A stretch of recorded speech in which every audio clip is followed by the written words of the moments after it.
I want to play you two speeches from the House of Commons last night, one of which, well, both of which really are bids for leadership of the Conservative Party.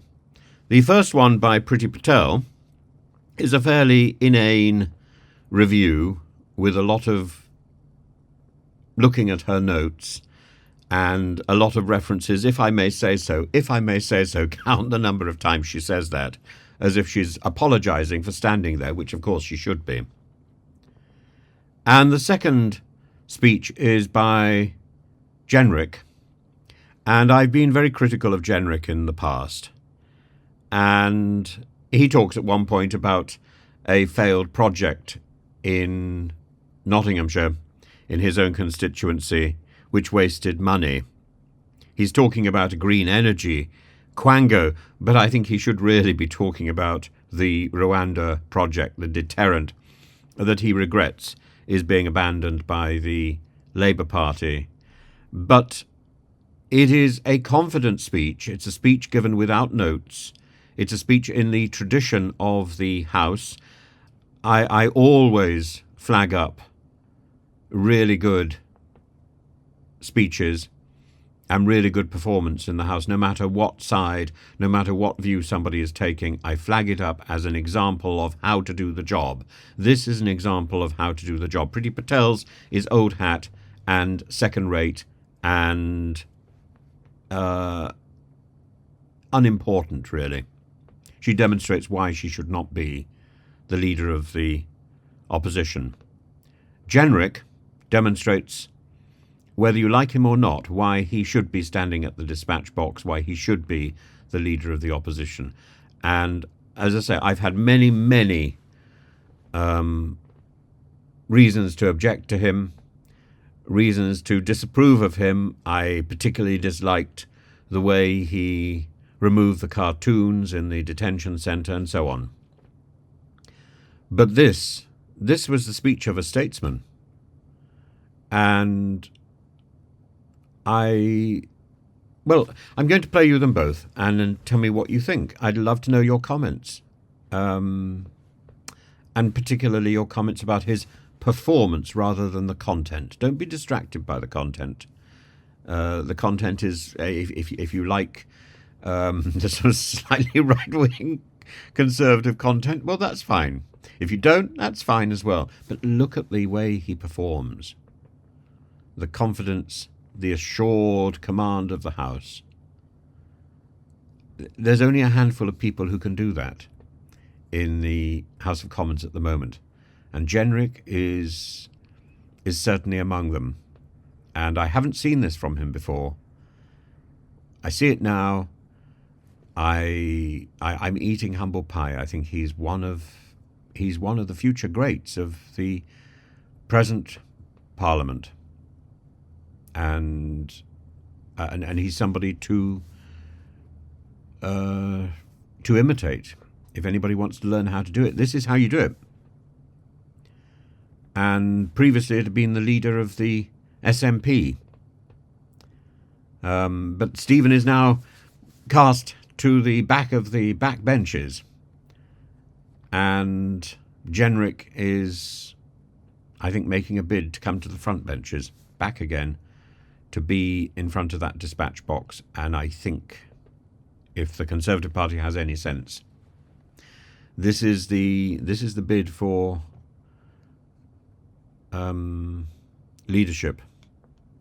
It's going to be very hard to outdo this. In Priti Patel. Thank you, Mr. Cho. And I'd like just to start by saying how good it is actually to be part of the debate today for this loyal address, and in particular how good it was to see His Majesty attend the House today, and wish him well in his recovery, and of course pay tribute to him on what is a record of service to our nation. And I do just want to congratulate all new members who have entered the House, and thank the two members that spoke, the proposer and seconders, who are not in their place right now. But I think it's fair to say, this is a note for all new members, and I think existing members as well, that those speeches were made in the finest traditions of this House. And with that, of course, it's one of the few moments that we will have at the start of Parliament to, I guess, unite, to respect each other's speeches and contributions, but also just become accustomed with the traditions, formalities and conventions of the House as well, while at the same time we get to do the greatest things that we all love, which is representing our constituents. And of course, for the new members in particular, this will become the regular pattern of work in this House, but also a reflection of the hard graft that goes in. And just to touch on that, Mr. Chope, of course, we have all just come fresh from a general election campaign where a lot of graft was put in, but we're now here elected to represent our constituents in the normal traditions, but on the issues that sometimes may divide us, but actually where we can advance their causes through legislation. So if I may, I want to begin my contribution around this loyal address to make a few words, say a few words about the tone that I've seen from the new government over the last 12 days. And of course, you know, it's one of those inevitable features, isn't it, with a new government, that you could spend the next few weeks or their first few weeks continuing with that election campaign rhetoric. And we're going to hear this a lot, which is basically talking down the record of the previous government over the last 4 years. But of course, much was advanced over the last 14 years. And we're proud of our record and the transformation that we led, including of public finances. And, you know, these are big things that just don't happen over a few months and weeks. We're proud that we transformed public finances from the government borrowing £1 in every 4 to a much better fiscal position today. It's not easy to get into these fiscal positions, and I think the benches opposite should just reflect in terms of their own fiscal position that they're now inheriting. We're proud to have supported the creation of 800 jobs per day on average, having the faster economic growth of many of our competitors, cutting the tax burden on incomes on fuel duties, overseeing increases in doctors and nurses working in our NHS, more teacher numbers, and schools raising standards. That's a record that we are proud of, including, if I may say so, in getting more police officers on our streets fighting crime and law and order. So it's important, I think, just to be reflective of that. And if I may, in a very subtle and gentle, polite way, say to members now on the front benches opposite, now in government, it's all very well trying to rewrite history, because sometimes it does take away attention from the responsibility of having to govern and to do the big decisions and the choices through slogans. And if I may, Mr. Chope, there are some policy areas that I would just like to touch on. One area is, of course, an area that I want to make some observations where the government has already put forward a programme of government, where I have some experience, which is, of course, having been Home Secretary for over 3 years. We've heard already quite a bit on immigration and crime, but we haven't seen the details. But so far what we have heard from the government, if I may say so, differs little from some of the measures that were already in place, such as a UK Border Security Command, which we actually set up a few years ago, in fact just over 4 years ago, to cooperate with international partners. And some of my colleagues who followed me actually in the Home Office will recognise much of that. The need to take action in the Channel, but to work with our intelligence and security agencies to do so. The appointment of a clandestine Channel Threat Commander, the establishment of joint interagency task forces. These are already or were in place and set up by the previous government. And of course, I do want to commend the work of our international law enforcement agencies and our international partners. They work through exceptional, at an exceptional level, but also work to save lives. And I think we should just reflect on that, because it was only last week we saw more lives lost in the Channel again. But also when it came to tackling robust measures on criminal gangs, county lines, putting safer streets policies together and actually protecting our constituents, some of which, if I may say so, Mr. Chope, were opposed by what is now the government when they sat on these very benches.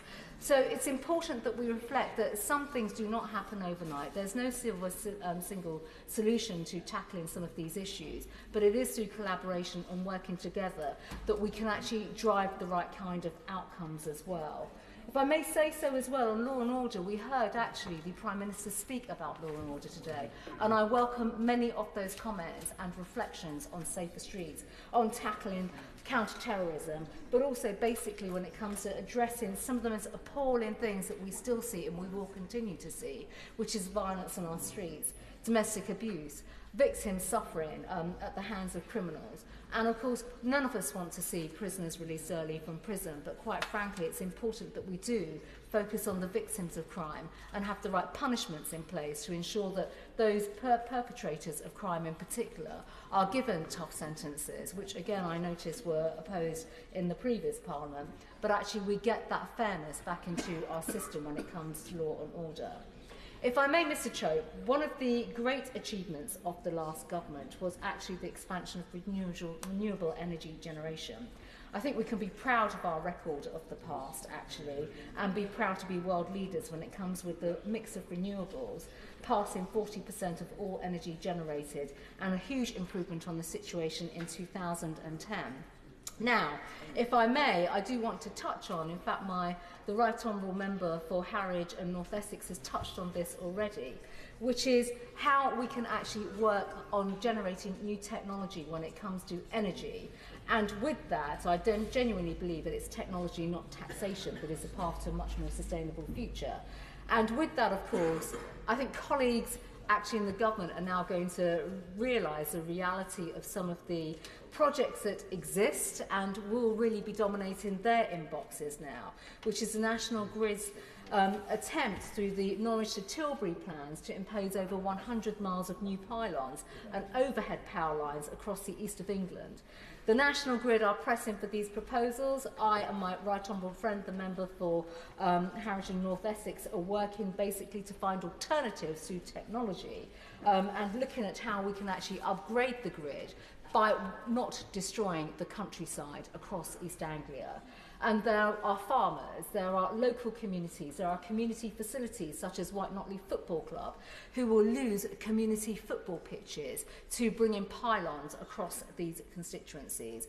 And that's a huge loss of local amenity. It's deeply concerning. My constituents and constituents across Essex and East Anglia want to see alternatives such as an offshore grid or the use of greater tunnelling being considered to actually build up this grid infrastructure capacity. And of course, the proposals for the infrastructure and planning bill will be considered with a lot of detail, and I think, if I may say so, the right level of scrutiny does need to come to that legislation, along with the legislation that is being proposed around planning and new housing, and ensuring that local views and the views of our constituents are simply not disregarded. And if I may say so to the front bench of the government, I am aware that they're already proposing a consultation in this area.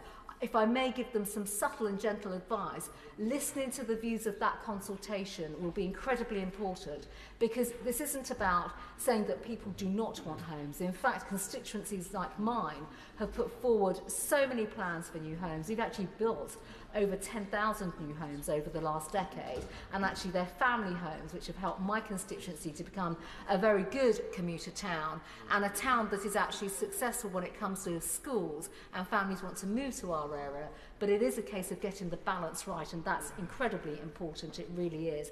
In the minute that I have left, I do just want to basically make a point about economic growth.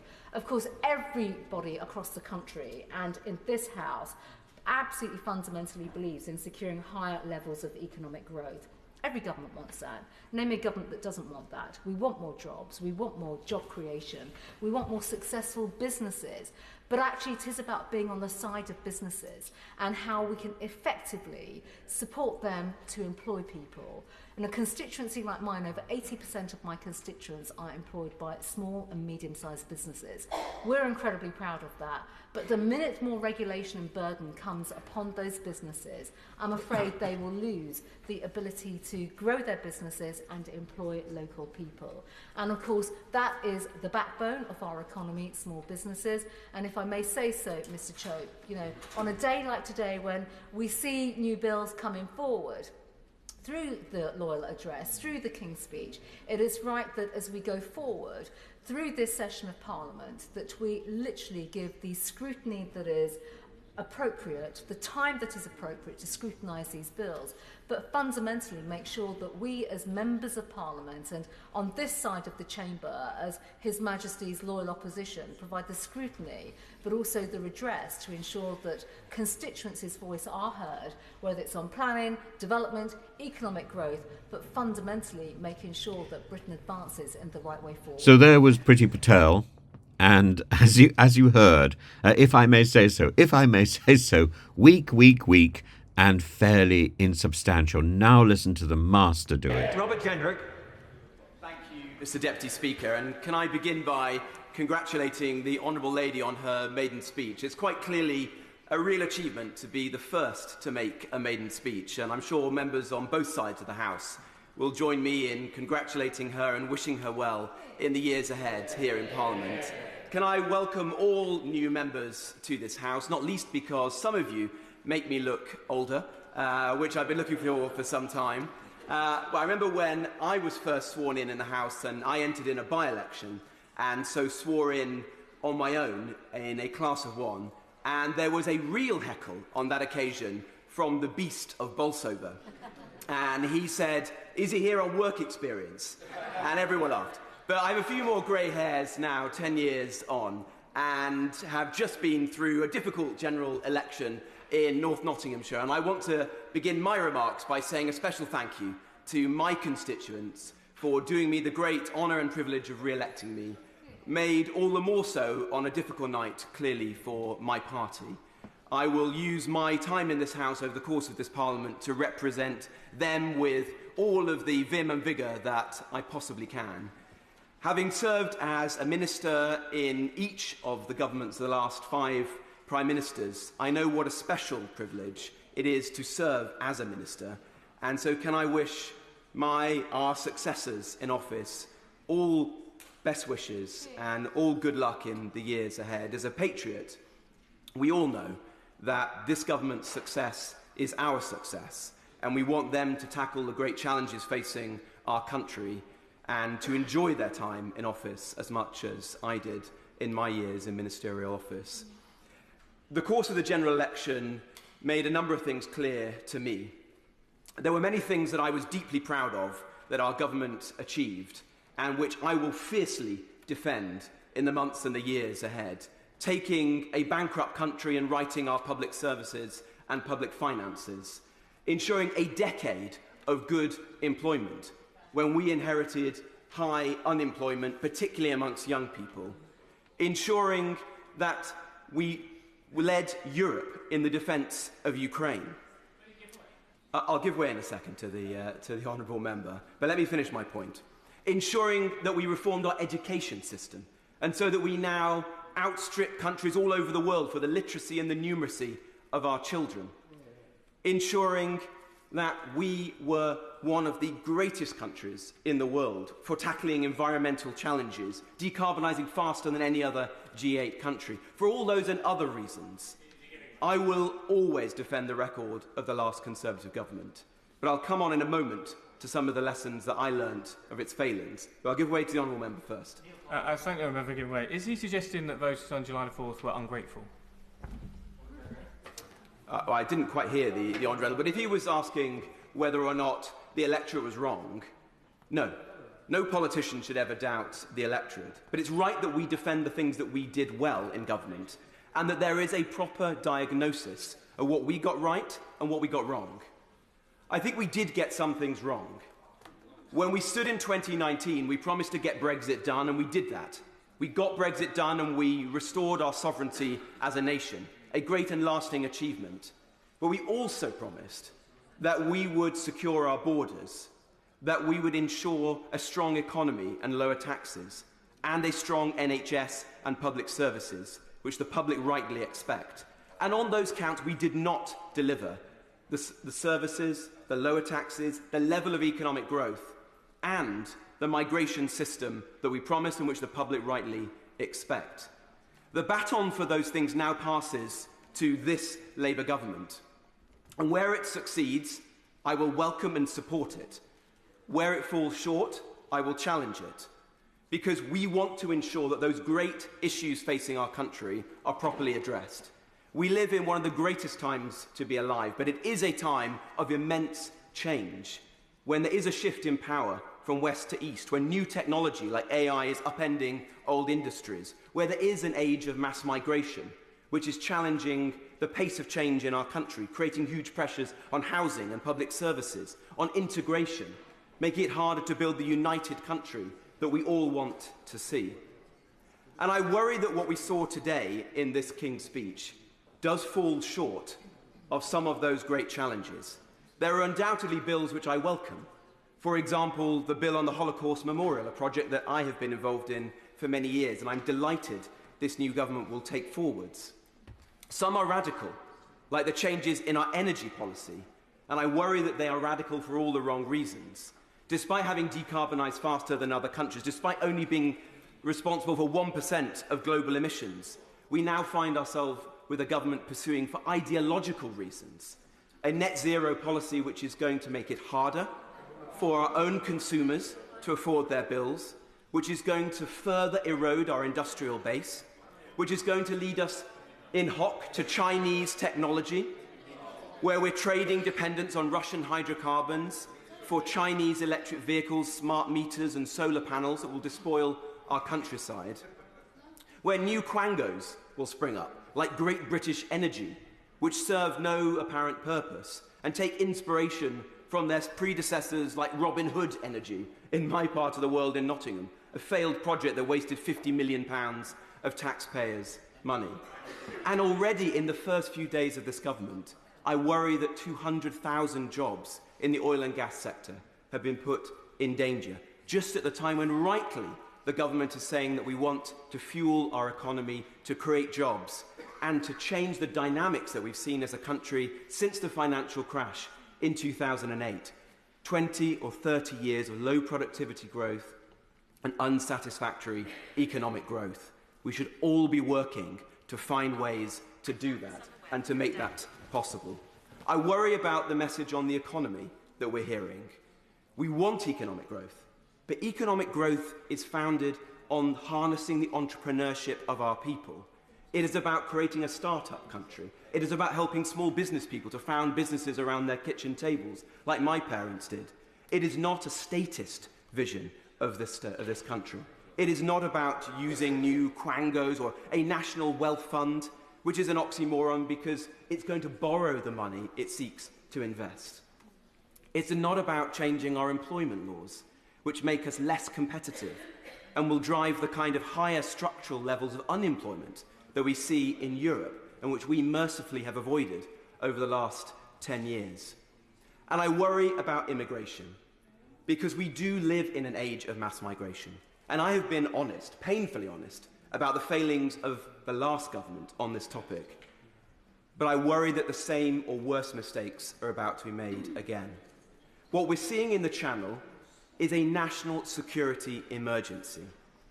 We're seeing tens of thousands of people about whom we know next to nothing crossing into our country, breaking into our country in flagrant abuse of our laws. Some of them are subjects of interest being followed by our security services.